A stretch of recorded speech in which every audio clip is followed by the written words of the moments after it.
आयोग तयारी युट्युब च्यानलमा साथीहरूलाई हार्दिक स्वागत छ। यो भिडियोमा हामीले 2078 असार 30 गते बुधबार गोरखापत्र दैनिकमा प्रकाशित भएका विभिन्न महत्त्वपूर्ण वस्तुगत प्रश्नोत्तरहरू लिएर उपस्थित भएका छौँ। सुरु गरौँ पहिलो प्रश्नबाट। हाइटीका राष्ट्रपति जोवेनेल माइजको हत्या कहिले भयो? सन् 2021 जुलाई 7 मा पोर्ट एयु प्रिन्स स्थित राष्ट्रपति निवासमा हतियारधारी समूहले आक्रमण गरी हत्या गरेको हो। सन् 2017 को फेब्रुअरीदेखि सत्तामा आउनुभएका 53 वर्षीय जोभेनेलले सन् 2018 मा हुने व्यवस्थापिकाको चुनावलाई ढिलाइ भएपछि राष्ट्रपतिको विशेषाधिकार प्रयोग गरी हाइटीमा शासन गर्दै आउनुभएको थियो। दोस्रो प्रश्न। 2078 असारसम्म मुलुकका कति जिल्ला साक्षर घोषित भएका छन्? 54। 2078 असार 23 मा अछाम साक्षर घोषित हुने जिल्ला 54 जिल्ला रहेको छ। त्यस्तै तेस्रो प्रश्न। देशभरिका मालपोत कार्यालयमा अनलाइन प्रणाली कहिलेदेखि लागू गरिएको हो? विक्रम सम्वत 2078 असार 23 यसको सही उत्तर रहेको छ। 6 वर्ष अघि 2072 साउन 25 मा मालपोत कार्यालय कलङ्कीबाट अनलाइन प्रणालीको सुरुवात गरिएको थियो। भू अभिलेख सूचना व्यवस्थापन प्रणाली असार 23 गतेदेखि 126वटै मालपोत कार्यालयमा लागू भएको छ। यससँगै 118 कार्यालयमा सुरु भइसकेकोमा 100 दिन बाँकी 8 कार्यालयमा पनि अनलाइन प्रणाली कार्यान्वयनमा आएको भूमि व्यवस्थापन तथा अभिलेख विभागले जनाएको छ। कागजी प्रक्रियामा चल्दै आएको मालपोत कार्यालय अनलाइन प्रणालीमा गएसँगै मालपोत प्रशासन डिजिटल युगमा प्रवेश गरेको हो। यो प्रणाली सुरु भएसँगै भएपश्चात नै सर्वसाधारणले आफ्नो घर जग्गाको विवरण, क्षेत्रफल, सधिया, रोक्का, राजस्व लगायत मोबाइल एपमै हेर्न सक्नेछन्। देशभरका मालपोत कार्यालयमा लागू गरिएका अनलाइन प्रणालीबाट अब यस कार्यालयको सेवा छिटो, छरितो, पारदर्शी र विश्वसनीय हुने आशा गरिएको छ। चौथो प्रश्न। 2078 सालमा प्रदान गरिने उत्कृष्ट साझेदारी वन पुरस्कारबाट पुरस्कृत हुने साझेदारी वन समूह कुन हो? सबैया साझेदारी वन व्यवस्थापन समूह पर्सा। पुरस्कारको राशि 54,000 रुपैयाँ रहेको छ। पाँचौं प्रश्न। नेपाल सरकारले कुन दिनलाई राष्ट्रिय महिला अधिकार दिवसका रूपमा मनाउने निर्णय गरेको छ? 2000 सही उत्तर रहेको छ। जेठ 16 गते सरकारले राष्ट्रिय महिला दिवसका रूपमा मनाउने निर्णय गरेको छ। त्यस्तै छैठौं प्रश्न रहेको छ। नेपालको कुन हिमाललाई म्याटरहर्न अफ हिमालयज उपनामले चिनिन्छ? माछापुच्छ्रे हिमाल। सातौं प्रश्न। रातो र चन्द्र सूर्य नामक गीतका सर्जक को हुन्? गोपाल प्रसाद रिमाल। आठौं प्रश्न। दक्षिण एसियाली ओलम्पिक काउन्सिलको सचिवालय कहाँ राख्ने निर्णय भएको छ? नेपालमा। नवौं प्रश्न। पोषण सम्बन्धी 5औं विश्व सम्मेलन कहाँ सम्पन्न भएको हो? काठमाडौँमा सन् 2019 नोभेम्बरमा भएको हो। 10औं प्रश्न रहेको छ। व्यापार व्यवसायसँग सम्बन्धित MFN को पूरा रूप के हो? मोस्ट फेवर्ड नेसन हो MFN को पूरा रूप। 11औं प्रश्न। सन् 2021 जुन जुलाईमा ब्राजिलमा सम्पन्न कोपा अमेरिका फुटबलको उपाधि कसले जित्यो? अर्जेन्टिना उपविजेता ब्राजिल भएको छ। सो प्रतियोगितामा कोलम्बिया तृतीय भएको छ। दक्षिण अमेरिकी राष्ट्रको प्रतिष्ठित प्रतियोगिता कोपा अमेरिकाको फाइनलमा आयोजक तथा साबिक विजेता ब्राजिललाई 1-0 ले पराजित गर्दै अर्जेन्टिनाले सो महत्त्वपूर्ण उपाधि जितेको हो। 12औं प्रश्न रहेको छ। गण्डकी प्रदेश सरकारले प्रदेशको वर्तमान आर्थिक स्थितिका सम्बन्धमा श्वेतपत्र कहिले जारी गरेको हो? 2078 असार 27 गते। अर्थमन्त्रीको समेत कार्यभार सम्हाल्नुभएका गण्डकी प्रदेशका मुख्यमन्त्री कृष्णचन्द्र नेपाली पोखरेलले श्वेतपत्र जारी गर्नुभएको हो। 13औं प्रश्न रहेको छ। पारवहनका लागि नेपाली रेलले वीरगञ्ज र विराटनगरदेखि कोलकाता हर्दियासम्म रेल सेवा दिन सक्ने गरी सम्बन्धी सम्झौतामा कहिले सहमति भएको हो? 2018 असार 25 गते। नेपाल र भारत बीच संशोधित रेल सेवा सम्झौता अनुसार नेपालबाट तेस्रो मुलुकसँगको व्यापारका लागि भारतीय निजी क्षेत्रको रेलवे सेवा समेत उपयोग गर्न सकिने भएको छ।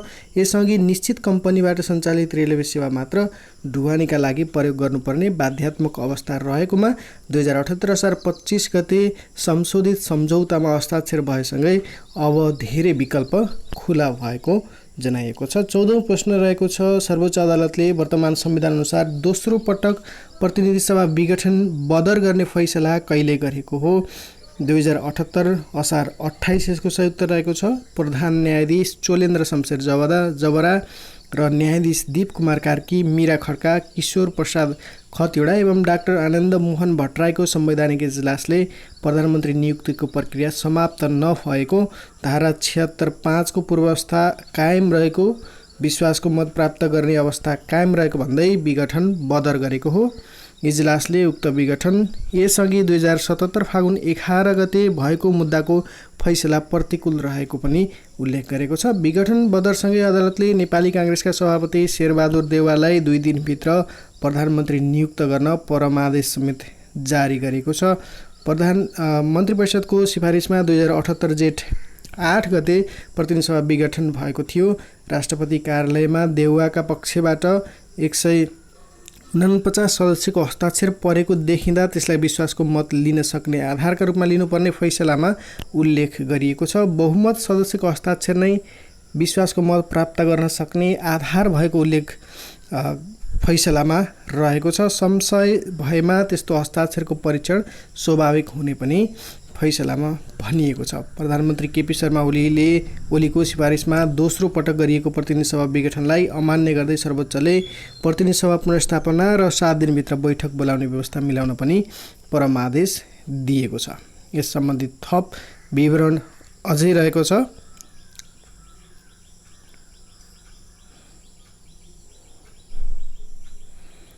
पहिलो विघटन 2077 पुस 5 गतेपछि पुनर्स्थापित प्रतिनिधि सभाले वैकल्पिक बहुमतको सरकार दिन नसकेकाले संविधानको धारा 76 को उपधारा 3 अनुसार ठूलो दलका नेताको हैसियतमा नेपाल कम्युनिस्ट पार्टी एमाले संसदीय दलका नेता केपी शर्मा ओली पुनः प्रधानमन्त्री नियुक्त हुनुभएको थियो।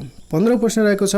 सन् 2021 जुलाईमा सम्पन्न युरो कप फुटबल प्रतियोगिताको उपाधि कसले जितेको छ? इटालीले जितेको छ। इटालीले फाइनल खेलमा इङ्ल्यान्डलाई पेनाल्टी सुटआउटमा 3-2 ले पराजित गरेको हो। इटालीका गोलरक्षक गियानलुगी डोनारोमा प्रतियोगिताकै सर्वश्रेष्ठ खेलाडी घोषित भएका छन्। पोर्चुगलका कप्तान क्रिस्टियानो रोनाल्डोले गोल्डन बुट जितेका छन्।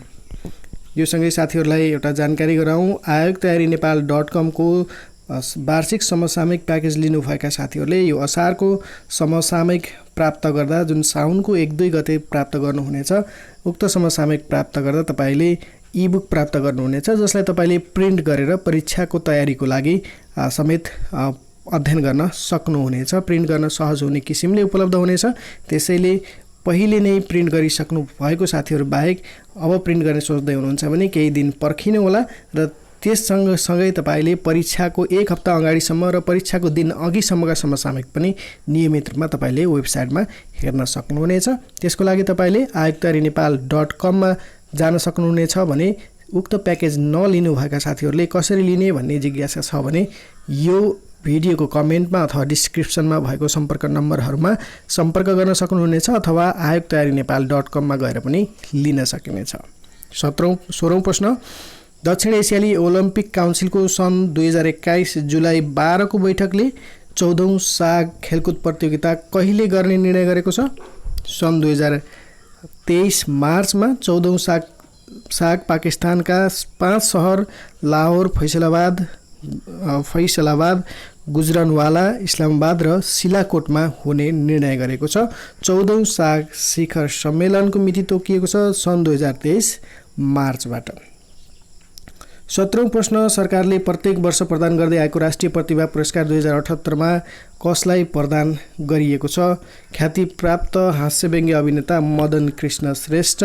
उहाँलाई मात्रै होइन, उहाँसँगै अन्य विधामा पनि सम्मान गरिएको छ। उहाँ एउटा विधामा सम्मानित हुने व्यक्तित्व मदन कृष्ण श्रेष्ठ हुनुहुन्छ। 2051 सालदेखि राष्ट्रिय प्रतिभा पुरस्कार स्थापना गरी 4 विधागत क्षेत्रमा प्रतिभालाई सम्मान र कदर गर्दै आएकोमा 2075 सालदेखि जनै 1 लाख रुपियाँ राशिको राष्ट्रिय प्रतिभा पुरस्कार र साथै प्रदेशबाट 4 वटा विधागत क्षेत्रका प्रतिभालाई जनै 50,000 रुपियाँ सहित प्रादेशिक पुरस्कार र सम्मानपत्र वितरण गर्दै आइएको छ।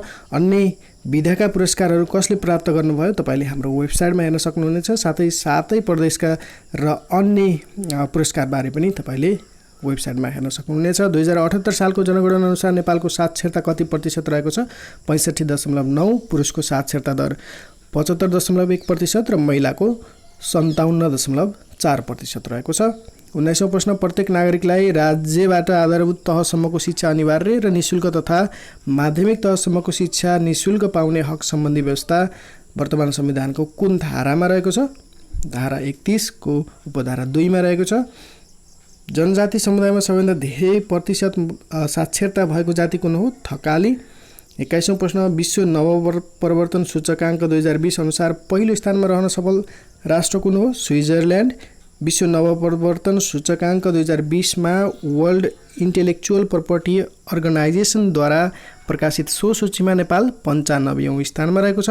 सूचीमा भारत 48औं, श्रीलङ्का 101औं, पाकिस्तान 107औं तथा बङ्गलादेश 106औं स्थानमा रहेको छ। नवपरिवर्तनका साथै वैज्ञानिक लेख एवं अन्तर्राष्ट्रिय जर्नलहरूमा प्रकाशित सामग्रीका आधारमा सो सूची तयार पारिएको हो।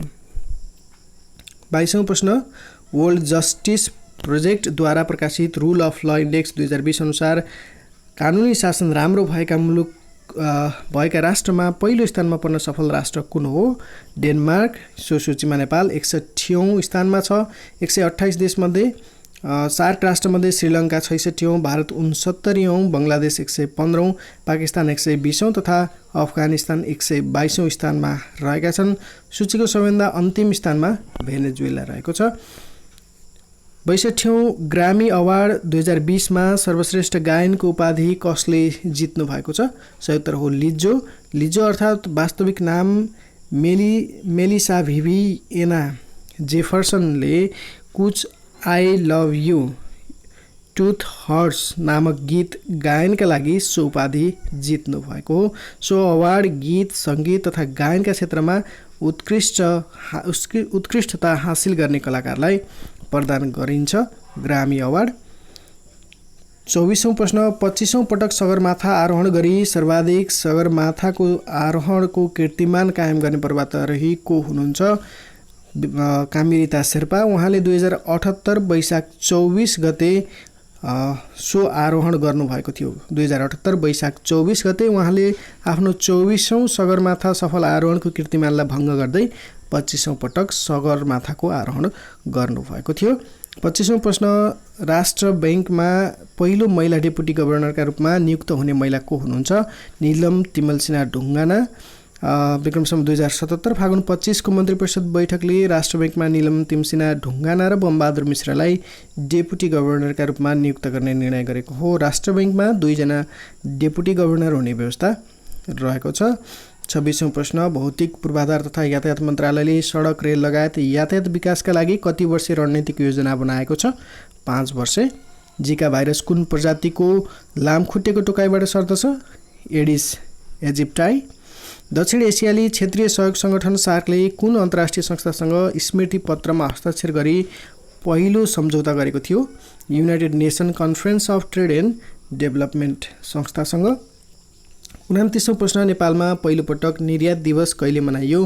विक्रमसम्म 2073 पुस 22 मा। निजी क्षेत्रको पहलमा नेपाल निर्यात परिषदद्वारा नेपाल निर्यात परिषद स्थापना भएको मितिलाई आधार मान्दै सो दिवस मनाइएको हो। 30औं प्रश्न, नेपाली सेनाको छाउनी स्थित वीरेन्द्र सैनिक अस्पताल सर्वसाधारणका लागि कहिलेदेखि खुला गरिएको हो? 2073 फागुन 15 यसको सही उत्तर रहेको छ। यी सामग्री रहेका थिए टङ्क केसीले आजको गोरखापत्र दैनिकमा प्रस्तुत गर्नुभएका विभिन्न वस्तुगत सामग्रीहरू। आयोग तयारी युट्युब च्यानलका सामग्रीहरू के कस्तो लाग्छ कृपया प्रतिक्रिया दिनुहोला। नयाँ हुनुहुन्छ भने सब्सक्राइब गर्न नभुल्नुहोला भन्दै गोरखापत्र दैनिकका सामग्रीहरू प्रस्तुत गर्ने यो भिडियोबाट म बिदा हुन चाहन्छु। अर्को भिडियोमा हाम्रो भेटघाट हुने नै छ। हवस् त, नमस्कार।